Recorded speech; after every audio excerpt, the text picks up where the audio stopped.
تاسو ته وضاحت وشي دا د ګاډي خبره نه ده دا د میډ د 31 مئی 2018 نه چې انضمام شوی دی بیا په 4/4/2019 سے میر ڈی پی یوگون بیت الوخلا قبائلی ازلاتا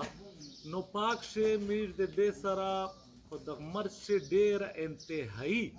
انتهایی مرسته وکړه په خپل وسایل په خپل کړتیس په خپل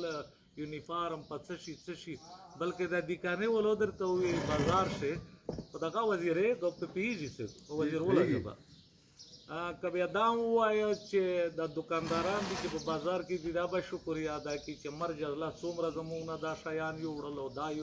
یوړل هغه ډیر کار روان دی پکې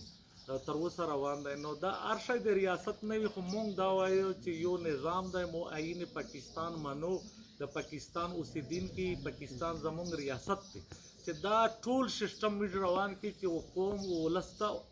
اسانتیاو جوړه کی خو د بد مرغه مختلف شکل شمیش سره زیاتای کیږي په زیاتی کې هم دا خبرې دي چې کله سی ټی ډی کله اف آر پی کله ایلیټ بیرته وایي چې په خپل اضلاع کې بیا چې زه خبرې کې بیا ما سرویس بک کې لاندې وړای او په زرونه خلک تنخیه باندې پیسپور یې نه کرا تنخیه باندې زما وجود بالکل تسلیمای نه چې زما وجود د صدای د خصدار دی د لیوی دی او د پولیس دی نو د څو ورځې نه ډېرې ډرامې روانې دي په قبایلي اضلاع ته انسپکټران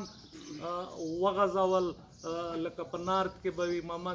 په ټول اضلاع کې به وي هغې چې ما تپوس وکړه هلته مې لږ پې خوله وواله چې دا خو مونږ منې کړي دي هغې په جواب کې ما ته وایي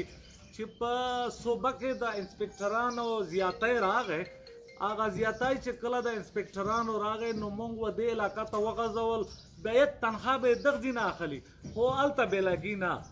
نو چې خور مې بېلې چیچې مې هم ته ماته دا وایې چې هلته ویله ژنه ماته پته ده چې ته زما سینیارټي ووله زما په سینیارټي بیا پرموټ که زما صوبیدار میجر زما نایب صوبادار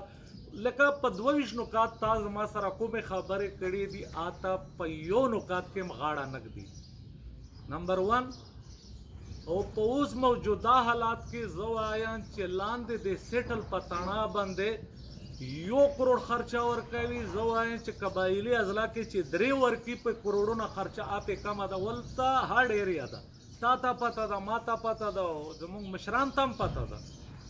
نو د دغې په خاطر په مامن کې ټینټ ولګېده زه راغله د نارت نه د ساوت نه